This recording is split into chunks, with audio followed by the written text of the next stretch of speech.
Hello, and welcome to the Empowerography Podcast.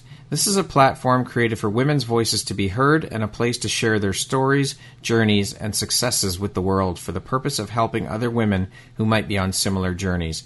We are empowering women one episode at a time. I'm your host, Brad Walsh, so kick back, grab one of your favorite beverages, and enjoy the stories.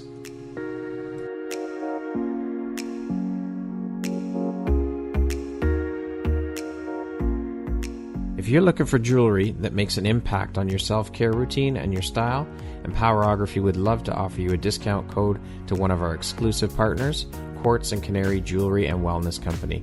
Please use code EMPOWER15 to receive 15% off upon checkout at www.quartzandcanary.com.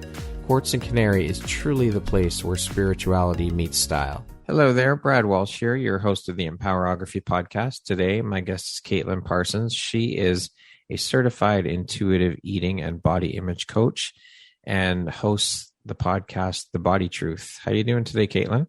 Hey, Brad. I am doing great. Thank you so much for having me. I'm excited to be here. Thank you very much for taking the time to be here and share in your personal story and journey with us. And welcome to the Empowerography community. It's an honor to have you here. It's an honor to be here. I'm excited to share. So let's jump right in. Katelyn, as I mentioned, you are a certified intuitive eating and body image coach. You are a speaker and the host of the Body Truth podcast. How long have you been a certified intuitive eating and body image coach? I have been coaching for about 5 years, and my business has taken a few different directions in the time that I've been coaching. And so I started out in more of a holistic health arena. That's what I got my first certification in. And that kind of goes into my story as well, too. It was very well intentioned, but still attached to some disordered behaviors that I wasn't aware of at the time in terms of how I was coaching and bringing information in around our relationships with food and our bodies. And I was also going through that myself, too. And so by way of my healing journey and working with clients and my own research and education, I finally embraced.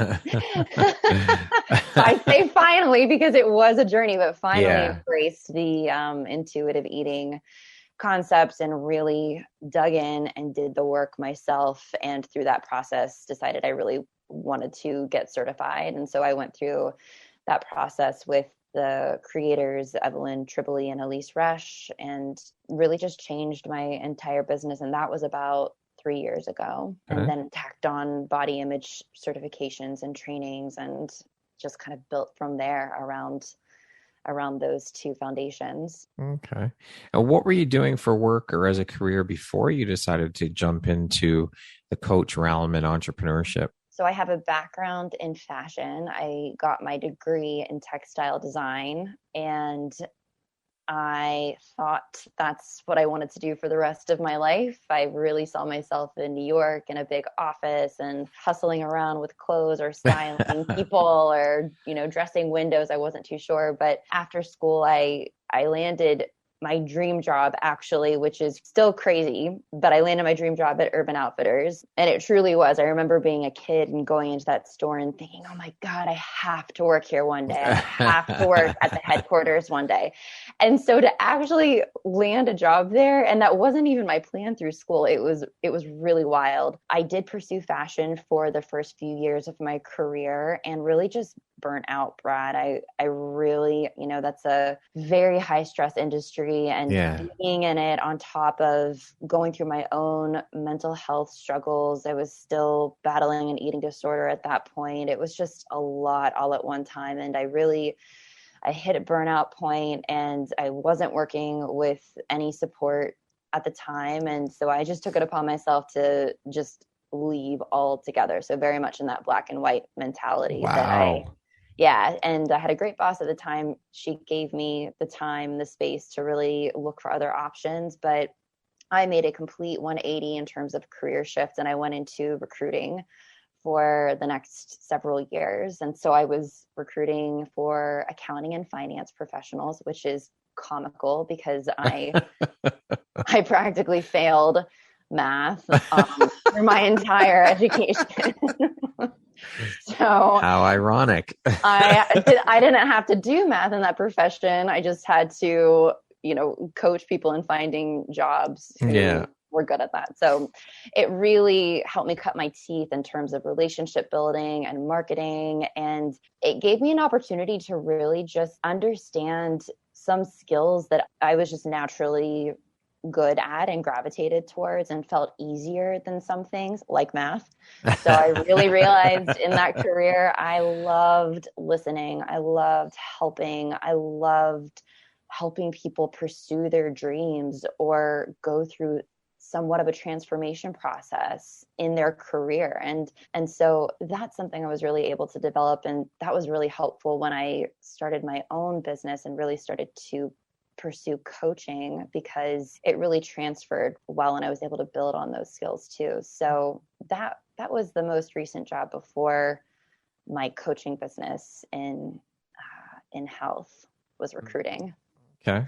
Now, do you work with only women in your business now? I mean, I wouldn't think that only women have eating disorders. There's men as well. But of course, this is part of, I guess, the generational or whatever you want to call it, the conditioning for men or boys as we're growing up. We're told not to show emotion. We're told not to talk about certain things. We're told this, that, and the other. Whereas women are just naturally nurturers, and emotions are part of showing emotion is part of the DNA of women. That's just part of it all. So do you only work with women? In my business, I only work with women. Okay. I'm open to that changing possibly in the future, but I enjoy working with women, and it's just how I've built my business so far. So yeah, as of today, just women. Was that intentional then, or was it just the way it happened organically? It was intentional. Yeah. Okay. Because I hear you 100%. I think there is plenty of space, and it's so needed to have conversations around men and the relationship with food and body for the male community, as well as other gender communities. And it shows up everywhere because we are all living in the same culture. Right. However, I was really intentional about working with women because at the beginning of this, I felt so unseen and so unheard. I didn't have the language for it back then, but that's how I was feeling as a woman going through this. And I wanted to create a safe space where the women that were in my community, the clients that I was supporting, really felt seen and understood right from the get-go, and just knew that they had a safe space where they could come and feel related to, and also get, skill development and tools and really the support that they needed as a woman in the world to heal this and really just go deeper in their own healing journey, because healing is a process. There's not a finish line. No, absolutely. It's a continuous process. And I mean, do you think that this is a huge issue though among men as well? It's just not talked about? I do. Absolutely. Not nearly as big as women though, would you say? Or would you say it is? I think that it shows up differently, Brad. I think that the pressures that women are under in society and how the pressures have shown up in so many ways by way of just our patriarchal system.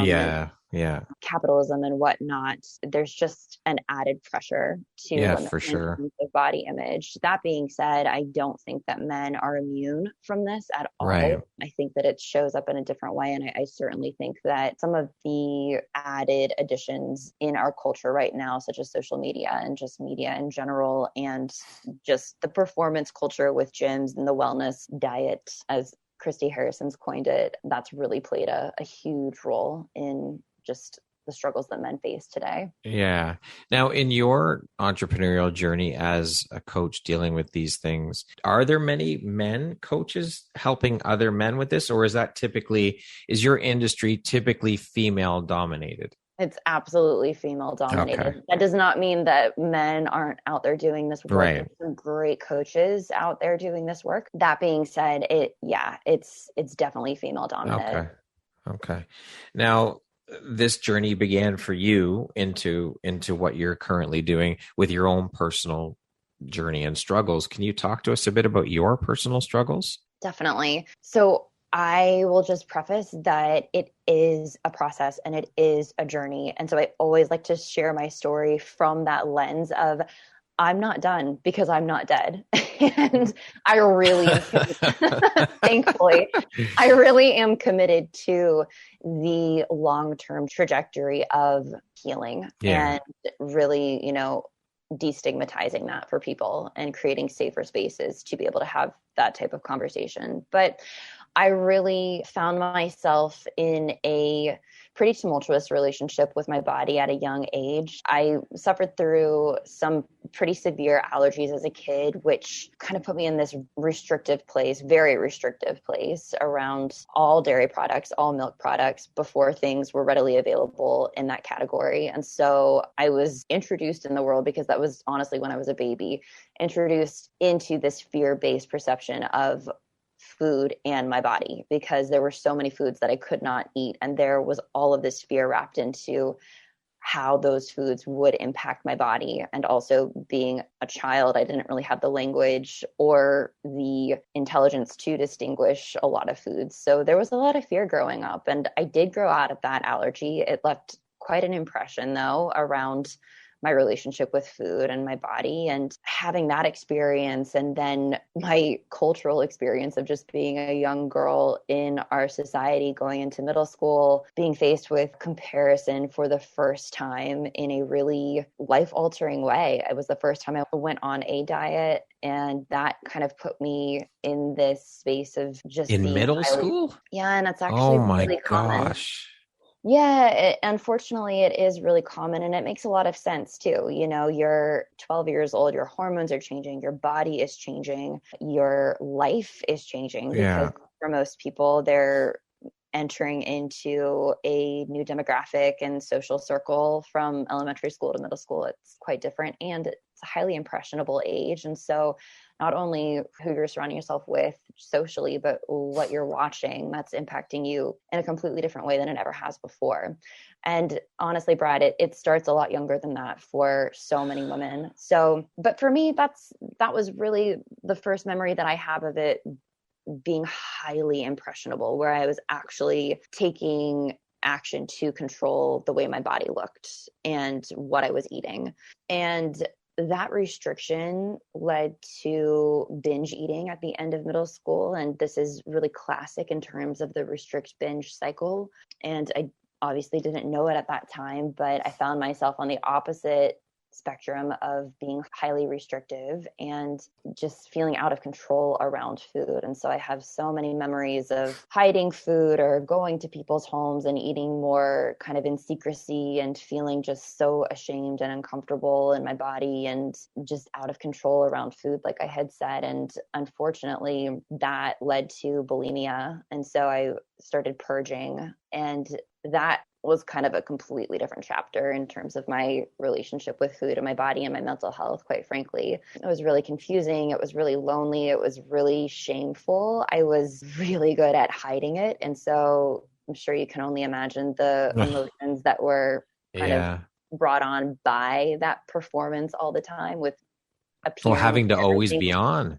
Yeah, always on. And that really ties into a level of perfectionism that I am continuously working through and support clients a lot with as well too. But yeah, the bulimia was something I struggled with all through high school, into college, really took another turn and got even more severe at that point. And then I kind of did this dance with treatment where I would be pseudo recovered for a bit of time and relapse and recovered and relapse up until I was in my mid-20s and decided I just couldn't do it anymore. And it was really starting to take a physical toll. My teeth were starting to get a lot of wear and tear. I could see the translucency on my enamel. It was something I was constantly worried about. And so I just knew at that point I had to make a change. And so I sought out a therapist who supported me at that time. So I was able to manage my bulimia, and I'm happy to say I have not had a relapse since, which has been wonderful. But unfortunately, that led to this next chapter of orthorexia, which is an unhealthy obsession with healthy eating. And so Okay. I was in this mindset of using food to heal my eating disorder. So I was just kind of in that belief system that if I eat clean and I eat really purely, then I will be able to prevent anything happening. So it's rooted in control, obviously. I'll be able to prevent anything from happening to my body, and I'll be able to heal the damage that I've caused to my body. And I'll be able to share this with other people because it was a straight up obsession. And so at that point, I was in the mindset of, my God, I'm researching this most of my day. I might as well, I think I can use this to help other people. And so I really started my business from that really disordered way. Holy shit. Yeah. And so the last thing I'll say in this story is all throughout this time, I struggled with binge eating. So even through the restriction, even through healing my bulimia, even through the orthorexic period, I was still struggling with binge eating. And, it just kind of looked differently in different parts of my journey. So sometimes it was entire boxes of pizza and, multiple cartons of ice cream and whatnot. And other points, it was gigantic smoothies and trays of veggies and boxes of granola and just like really classically healthy foods. And so I never felt like I could trust my body. I never felt like I knew what true hunger and true fullness felt like. I felt like I knew what extreme hunger and extreme felt like, but I had no benchmark in my life to anchor that into, to really have a compass around that for myself. And so when I mentioned before I shifted my business, that really was this moment of feeling incredibly anxious, feeling really distraught with my body, feeling like a fraud in my business because I was keeping this binge eating secret to myself while I was teaching quote unquote healthy eating to all of my clients. And it was just incredibly out of alignment. And I felt burnt out on how I was treating my body. I felt mentally exhausted. I was always, I was constantly preoccupied with food in my body. And I just knew I had a really difficult moment of realizing what I wanted in my life personally, and also what I wanted in my work as well too. And it was not lining up with who I was at that time. And so I really had to take a step back, and I got some more support at that time, and still working with my therapist today. And she's just such a important part of my healing journey. And it really changed everything for me at that point, just deciding first of all, and then the hard part, doing the work, which is, it usually gets worse before it gets better. And that absolutely is definitely true for me. I can't imagine the mental exhaustion that you must have been dealing with to keep up this, for lack of a better term, facade when you're coaching, but you're dealing with these issues of your eating disorder and then trying to coach people on how to eat properly. My mind is blown like that. I can't even imagine how difficult that must have been and how exhausting it must have been for you. It was exhausting, and there was a lot of shame.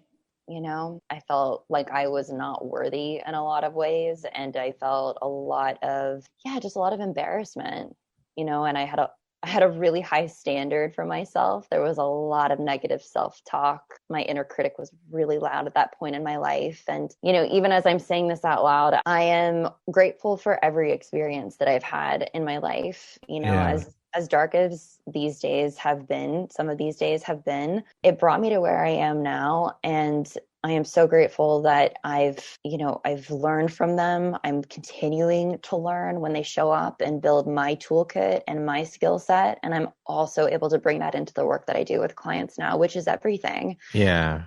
So, well, I mean, exactly. That's what shaped who you are today. All of these experiences have brought you to this point of where you are today, and how you show up for your clients and how you show up for yourself.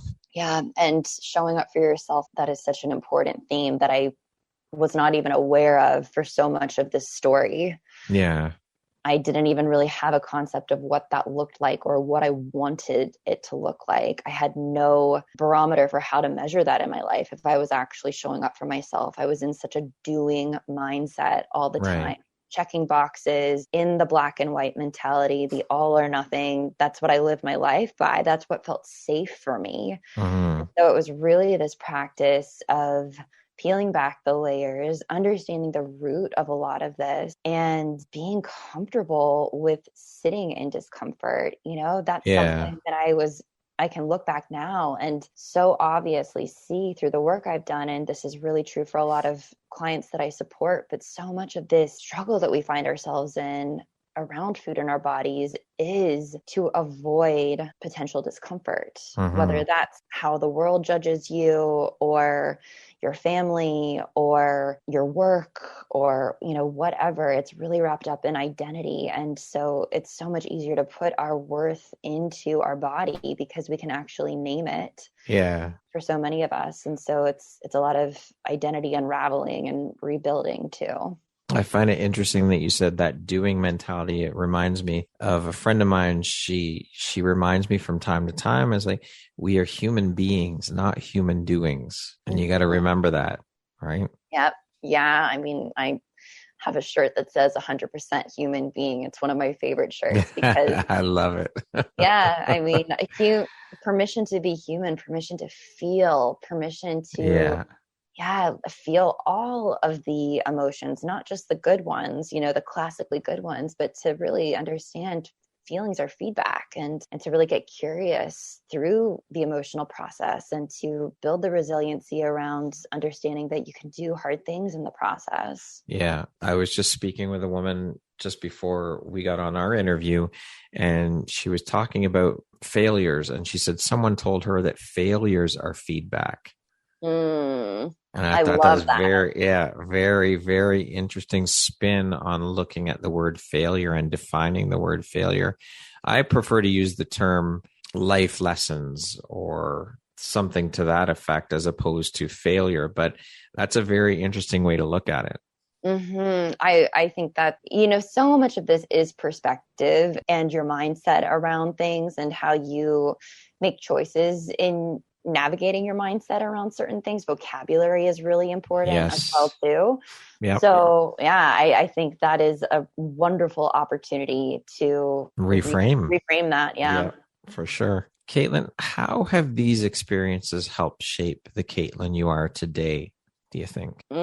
That's such a great question. I mean, I think that I am more myself unapologetically now than I ever have been. And I think that is for a few different reasons. I have an understanding of why all this has happened psychologically and by way of just experiences and just doing my work around connecting the dots, as well as understanding some of the deeper context socially and politically and culturally. And so that's been really helpful in being able to just understand what is contributing to the woman that I am today. All of these variables that kind of just ruminate in the background of our lives while we're living them that we don't really consider often. And so having gone through these struggles and getting to a point where I can unpack those struggles and understand what's contributing to the struggle to begin with has been huge. It's given me permission to really just be versus feeling like I have to do all the time. And it's created more self-compassion in my life. I have a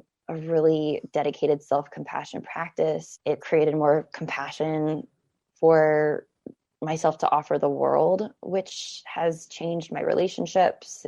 It's really, the struggles and where I am today, it's given me an opportunity to live my life more freely and more deeply, I think, too. Just the connections that I experience with people, the work that I am involved in, the rest that I give myself permission to have, the way that I play during the day and just through life too. It's really taught me a lot, and it's continuing to teach me too. I think just surrendering to that. I know we keep saying it in this conversation, but just the journey of continuing to learn, continuing to heal, continuing to be curious. Yeah. That's huge. Huge. It's so profound. 100%. I mean, so how would you say then these experiences have also helped you in your entrepreneurial journey in terms of the work you do with your clients? I mean, I think that the work that I do with my clients and the journey that I've been on myself has allowed for far more empathy than I had ever imagined in the work that I do. Almost to a fault at some points, Brad, because I would consider myself an empath. I'm a highly sensitive person, so I really feel things deeply, especially getting to this place, which is interesting because around some chapters in so much of my story around the struggles in food and body, I feel things so deeply, and that's so intense sometimes. And so having that outlet to numb the strong feelings, I have a better understanding of what I was doing at that point, and also what I do now to numb those feelings that I need to be just aware of. And so that's really given me an understanding of how to be empathic for my clients, but also to create boundaries so that I can really show up more powerfully and compassionately. I think that's the biggest one, just that sense of empathy, and also the commitment to, I think because there were so many points in my own journey where I just was on my knees thinking like, this is how it's always going to be. I can't imagine my life not existing this way without this preoccupation or without this struggle or without this fear. And to be on the other side of that while still, doing my own work, but really to be on the other side where I don't struggle with food in my body in that way anymore. And I never thought I'd be able to say that. It really gives me this commitment to the work that I do with clients in just letting them know it is possible. You're living proof. Yeah, and to champion through that, and also that commitment to continuing to do the work and educating myself on how to support them to get to that other side as well too. I think that's so important because this is my lived experience. It's their lived experience. And so empathy is a really strong bridge to be able to connect to somebody, but also understanding their unique experience and facilitating the tools and skills that they need at certain points in time to go on their own journey, I think is really important. For sure. What is it about the work that you do that excites or inspires you the most? Oh my God. I have the biggest smile on my face right now. That's good. I love the work that I do. I love my clients. I really only work one-on-one with clients. I occasionally run group coaching programs, but I just absolutely love one-on-one work. And I am so grateful for the clients that I get to support and feel deeply committed to supporting them. And that's my favorite part, just being with them, being in, holding space for them in their struggles, celebrating the hell out of their success, holding space for curiosity on their part. I love learning from them. I love obviously coaching and helping them to build the skills to move through this. But it always just lights me up watching somebody go through this process and their own journey and get to different chapters that are really pivotal and level up moments, as we call them, in their own journey. And it's definitely my favorite part. It truly is an incredible experience and feeling to see that the work you're doing with people has an impact and is life altering. It is honestly, you can't really put it into words, the feeling it gives you. At least that's what I find for me anyways. I just, there's not enough descriptive words to properly convey the feeling it gives you.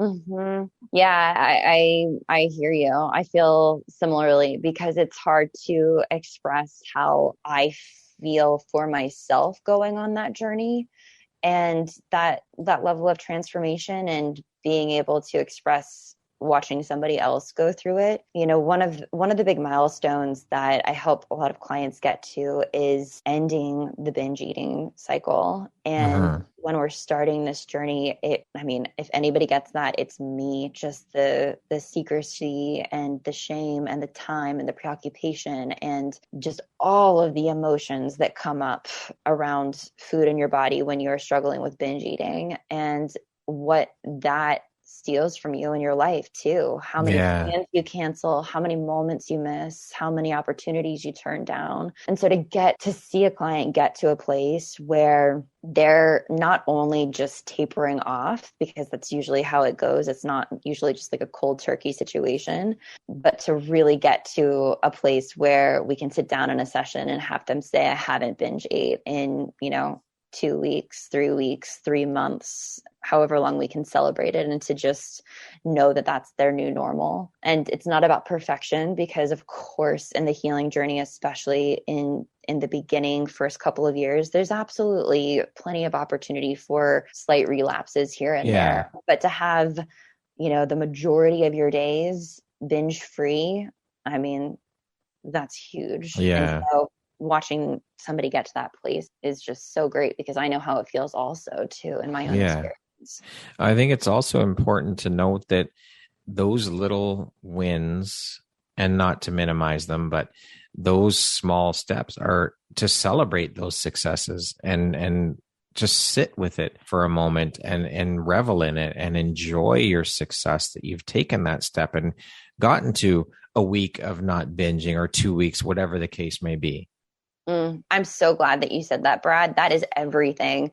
Celebrating the small wins and small successes. And that often, I'm not sure if you find this in your work, but so often there's this momentum that's built that I often see with clients, where we'll sit down in a session and we'll just start, going through things, and without being specific about something, it'll just come up in conversation, and I'll pull back and say, wait a minute. So when you're not doing this anymore, when did this happen? Yeah. Yeah. And and that's great. That's exactly what should be happening. Yes. But it's so amazing when we can be in containers to allow all of this transformation to occur, because it does just build on top of each other in a really sustainable way. Yeah. Now, obviously, you're a huge advocate for self-love and body positivity and women's empowerment and all of these amazing things. Can you speak a bit about on what those things mean to you on a personal level?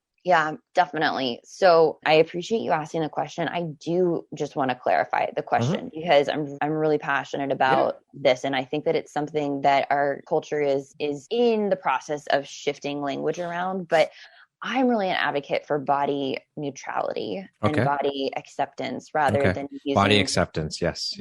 Rather than using the language body positivity. And I think it's important that we make that distinction, because especially in the body image journey of healing, and for so many of us, most of us in this culture, to have the bar set at body positivity, to have that expectation for ourselves of I have to feel positively about my body all the time, that is such a far reach for most of us. And that can really often leave us feeling defeated and like it's unattainable and reaching. And it really takes us into that doing versus just being. Yeah. And so I find that really striving for body neutrality, feeling neutral in your body, feeling, in relation to your body, in that my body is a vehicle for me to live in this world, and taking away the worth from our body and the identity around our body, that tends to be a much more gentle place for so many people to start and to aim for. And that's been true for me as well too. I often feel like, there's just so much peace and feeling like I can sit down and reflect on where am I today, like where am I today in terms of my relationship with my body, because the interesting part of body image healing is just because I'm a body image healer doesn't mean I never have bad body image days. Of course. They absolutely exist. Absolutely. Yeah. I was telling that to a client the other day, and I was like, whoever says they don't is lying to you. Yeah, they're full of shit. That's impossible. We're humans. Yeah. And so on those days, I really try to just aim for, how can I accept my body today? How can I just give my body some gratitude for pumping blood through my veins and breath, and I'm grateful for the ability that I have in my body in moving and what it can do for me. So just some context around that. And Yeah. one of the reasons why I'm so passionate about female empowerment and body acceptance and all of these things is, first of all, my own grieving process in the system that I was born into and the culture and the water that I swam in for so long and the patriarchy around that. And also just my own process of grieving and getting angry and really understanding what contributes to me feeling like I have to attach all of my worth to my body as a woman in this culture. And from there, really just being committed to educating other people on knowing where this comes from and really encouraging individuals to do the work themselves, to really go through the emotional process themselves and to build their own toolkits around this, because you deserve to take up space.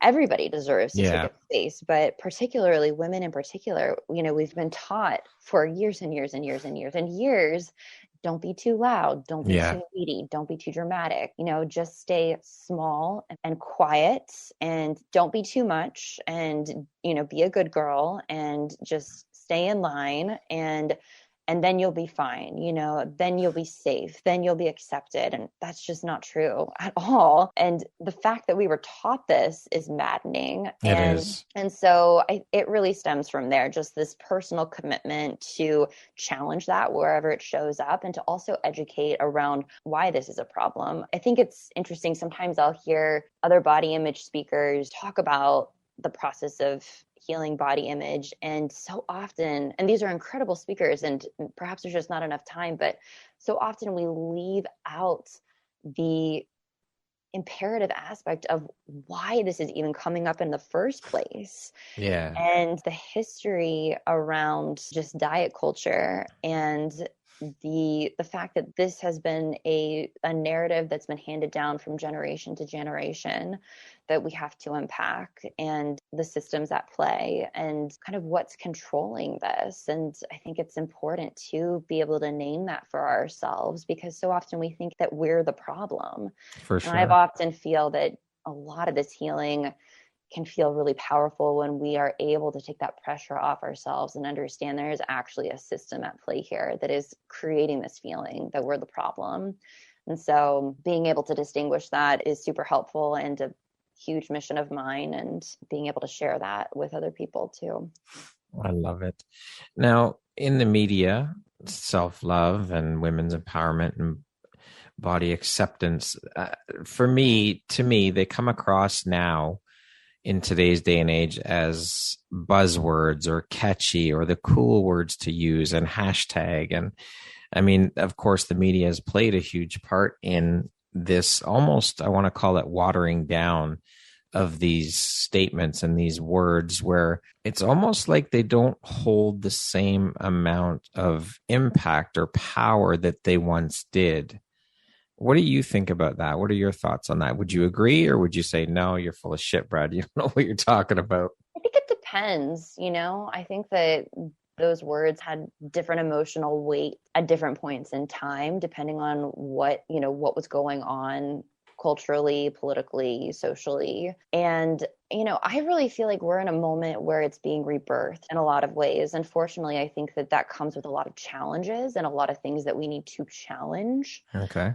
But I do really feel this rebirthed energy in this next generation of women in terms of redefining female empowerment and self-love and body acceptance, and really making it a point to bring in more diversity and inclusion, across all different ages, bodies, abilities, genders, in terms of so many different economic structures and whatnot. I really feel like the volume is shifting and we're zooming out on a lot of these phrases in a really radical way, which I think is important, because I agree. I think that for a while now, it has felt really narrow, and female empowerment has kind of lost its luster because it's kind of been assigned to one demographic of women. And now I feel like we're turning a corner into really zooming out and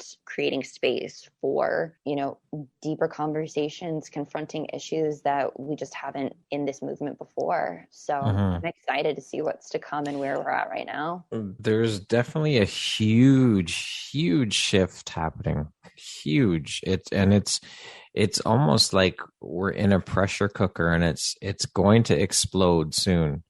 And I think it's been building for a while, but I want to say specifically since the pandemic started, it's really started to show itself. And I think it's going to be amazing for the world. It's going to be a huge thing the world over. And I think it's much needed. It's been a long time coming. And like I said, I think it's just really started to have a light shown on it since the pandemic started last year. Yeah, I mean, the pandemic, there's so much loss and grief and sadness. Absolutely. And everything, but it also gave us an opportunity to challenge a lot of these things and some space to educate ourselves on a lot of these issues that, unfortunately, so many of us just weren't giving ourselves the time to do. And this is true on an individual level and on a cultural level as well too. And so I really feel that also. So speaking of empowerment, what does that word mean to you? Oh my God, I get all the feels when I hear that word. To me, empowerment just means showing up, taking up space, completely unapologetic in your body, in your own essence as a human being in this world. Love it. Now, you launched your podcast called the Body Truth Podcast. Can you talk to us a bit about the podcast? Tell us what it's about. Is it interview style? Is it just you talking? Is it a mix of both? Yes, it's a yes. The straight answer is yes to all of it. I'm answering yes to everything. Oh my God. It's a storytelling podcast. It's also, aside from working with clients, this is my favorite thing that I have in my business. And obviously it's a podcast. It's completely free. And so I love sharing that with the world, but it's just me and one other woman each week going through her body image story. And from there, we really dig into their expertise and just go deep into a lot of conversations that we just don't talk about as women. So everything from mental health to body image, of course, a relationship with food, a lot of things just as women, we face fashion, identity, expectations, motherhood, hormones, just a lot of different parts that all relate to how we show up in the world. What inspired you to launch the podcast, and where can people find it? You can go to my website, KatelynParsons.com/podcast, and everything's there. Or you can just search Body Truth on any podcast platform and you'll find it there. Funny enough, I started a radio show in my bedroom when I was like 10 years old. And it was with my best friend, and I loved doing that radio show. Nobody was listening. It was just us, but we would record it on cassette tapes. We did it every single day for an entire summer. My dad bought me like an editing station and all of these sound effect CDs and things like that. I mean, it was really professional, Brad. And we had microphones and everything. It was great. So it's always been in my blood. And I was in like TV and radio production when I was growing up through school too. And I started listening to podcasts before anybody knew what a podcast was. I was always the girl with my friends where I would say, oh my God, I heard this on a podcast one time. And everybody would be like, what is a podcast? And they had like this running joke that Katelyn would always say, one time on a podcast. And so I think I was kind of predestined. I love the art of conversation. And I just think it's one of the most intimate media platforms that we have in our culture right now. For sure. For anybody who listens, my heart is just overflowing each week that you're taking the time to put us in your ears and to go on a walk or clean your house or lay on your bed or go for a drive, whatever whatever it might be, but it really does feel like just sitting down with somebody. So I always had the thought of starting this in my business. And a few years ago, I just decided that it was time. And so I did. I love that. That's exactly it. The gratitude for our listeners and that they take the time to spend and listen to what we have to say. It is phenomenal. It is. I mean, it's everything. I'm deeply grateful for anybody who listens. Katelyn, what do you think your unique skill set or superpower is that's helped you become successful? Listening. Active listening. Active listening. And honestly, it's just, well, and it kind of goes hand in hand, but I'm insatiably curious. I love hearing people's stories. I have a million questions that I want to ask you right now. Well, you can have me on your podcast. You're a man. I don't know. I could, though. I could bend the rules. But yeah, I love getting to know somebody, and I love hearing about someone's life and what makes them the way that they are. And I just have a curiosity for life that's always been with me. Mm-hmm. I love what you said in the previous answer about the art of conversation. And I think it's so important. And I mean, podcasting, it as you say, it's a wonderful and intimate art form, and it is truly an art form. The skill of interviewing people and turning that into a conversation so that it flows and is not coming off as just rapid fire questions, one right after the other. And it truly is an art form, and it is a beautiful thing. And you're right, it is incredibly intimate.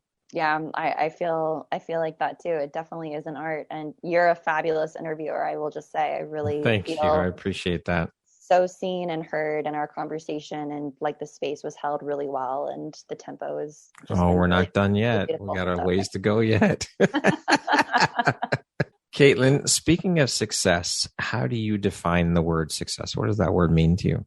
Success to me, I think that's just the act of being. I don't think it's necessarily attached to doing. I think that it's a decision that you make. And I think that success can show up in many different ways, and it's your choice in choosing to decide if something was successful or not. And again, that mindset of how you look at something.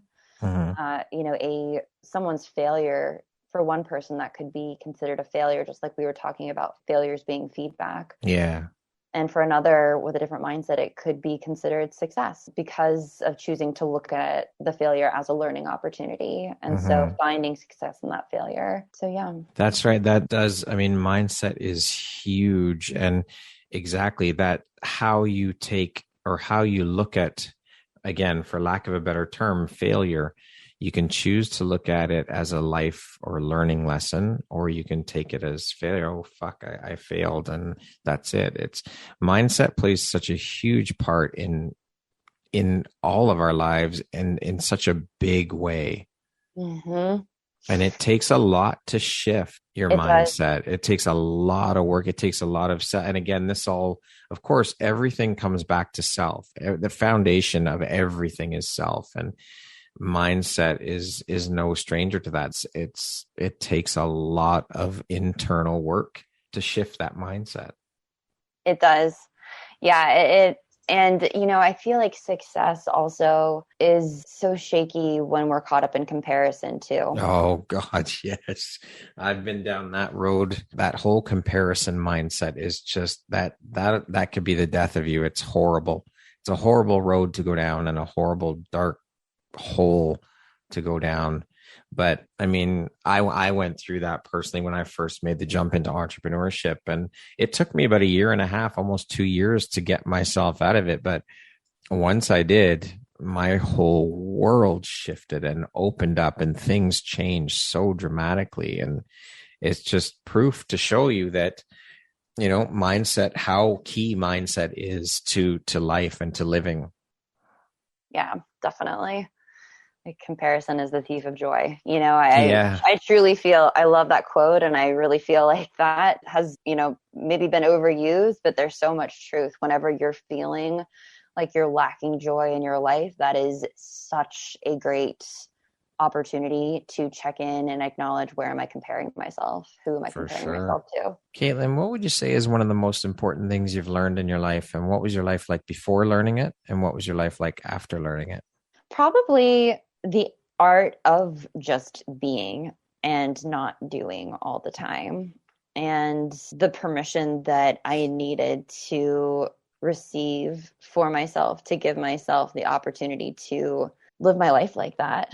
Yeah, I mean, I think we've said human being so much in this conversation I was already. just going to say, being seems to be a very common theme today.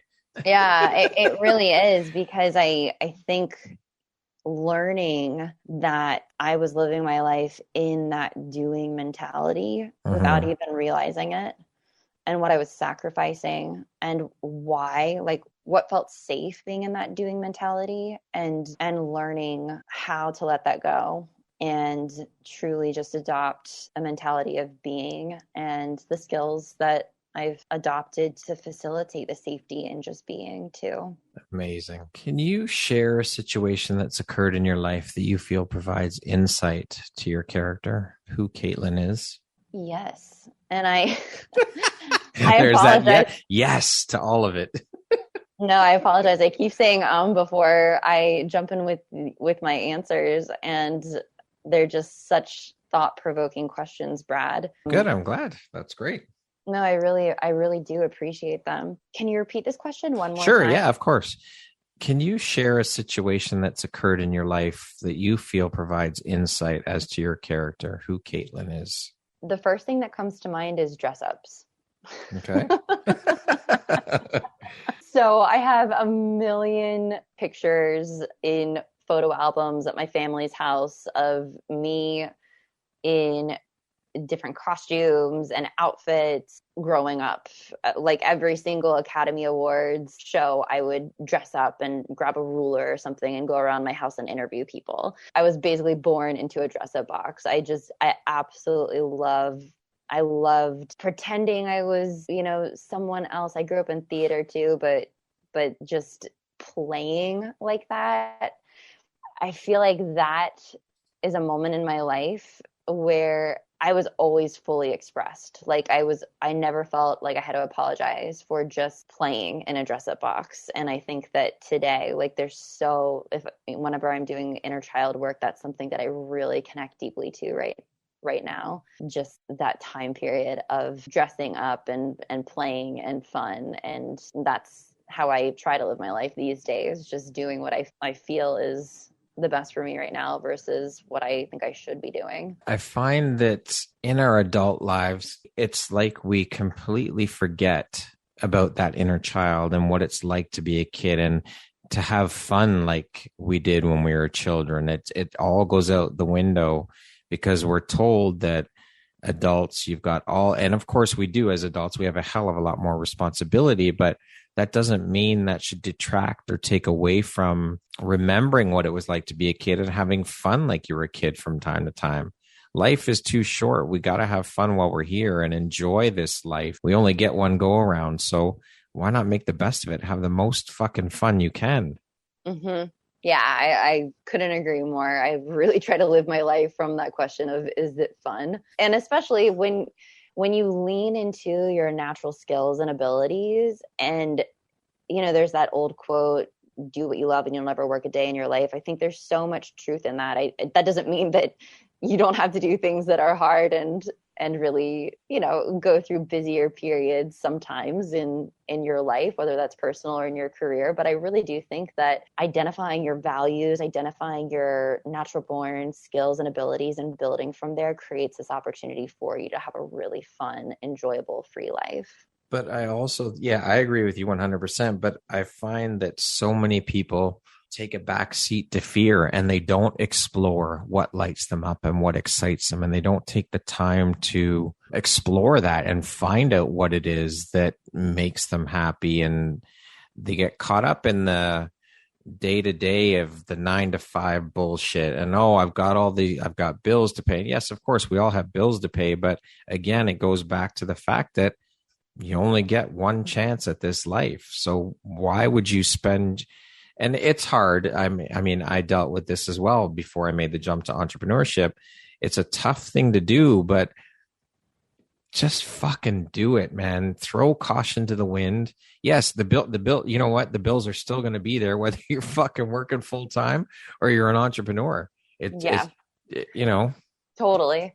Totally. And I mean, I think that there's a deep opportunity for compassion there because everyone's circumstance is different. And yeah, so I like to acknowledge the privilege there as well too. But yeah, I fully understand what you're saying. And I think that too, where we can find those moments to just go for it. It's, you know, it's awesome.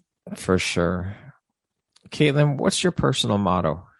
My personal motto, progress, not perfection. Love it. Okay, we're going to jump into a rapid fire section here. So the next grouping of questions just be 1-2 word answer type thing. Okay. Yeah. How would you describe yourself in one word? Alive. If you were writing your autobiography, what would the title be? My life, it's messy and fucking awesome.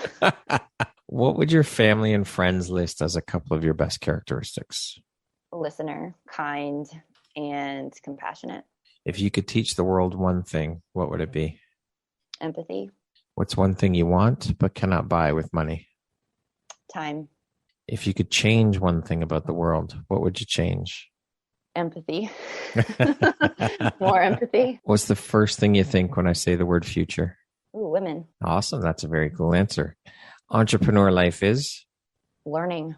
Okay, that concludes our rapid fire section. Now back to our regularly scheduled program. Who in your life has had the biggest impact on you and why?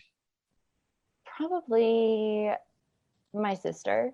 And I have a bond with her that I don't have with anybody else. She's taught me so much about myself and has just always been there for me through thick and thin. And I've learned so much about life through my relationship that I have with her.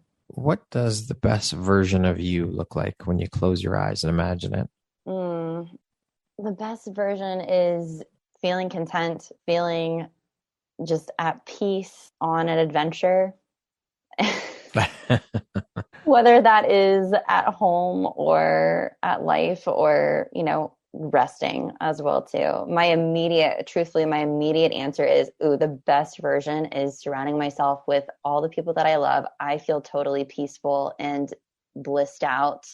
And we are just sitting down, having great conversations together and laughing our butts off and eating good food and probably spending the day going on an adventure the next day together. Love it. If you could set up a billboard anywhere, where would you put it and what would it say? I would probably set it up on like the top of the Empire State Building and I would have it say, "You're enough." Love it. If you could go back and give your younger self one piece of advice, what would that piece of advice be? Take the pressure off. Don't worry what everyone else thinks. Just, it's all going to work out. It's all going to be okay. Lastly, if you were to deliver your last 30-second speech to the world, what would that last 30 seconds sound like? What would you say? That's a really morbid thought. But, you know, I do think it's really important to talk about death openly. So I appreciate the question. My last 30 seconds on Earth, I think, would just be expressing gratitude and giving everyone encouragement to just slow down and live and embrace the small and big moments of their life and have more fun. Beautiful. Katelyn, thank you so much for taking the time to be here. This was an incredibly amazing, thorough, just an amazing conversation. So inspiring. Your story is incredible. Your story is so inspiring. And I just appreciate you. And I thank you for taking the time to be here and share and be vulnerable and talk about your story and what you've been through and your struggles. I truly appreciate you, and I appreciate you taking the time, and I'm honored to have you as a member of the Empowerography community. Thank you so much, Brad. I really appreciate the opportunity being here and sharing with your community, and so grateful for the work that you're doing in this world. This platform is seriously incredible, and I am just so inspired by you and your work. Thank you. Once again, my name is Brad Walsh, host of your Empowerography podcast. Today, my guest has been Katelyn Parsons. She is a certified intuitive eating and body image coach, a speaker, and the host of the Body Truth podcast. Thank you so much, Katelyn. I hope you have an amazing rest of the day. Thank you. You too.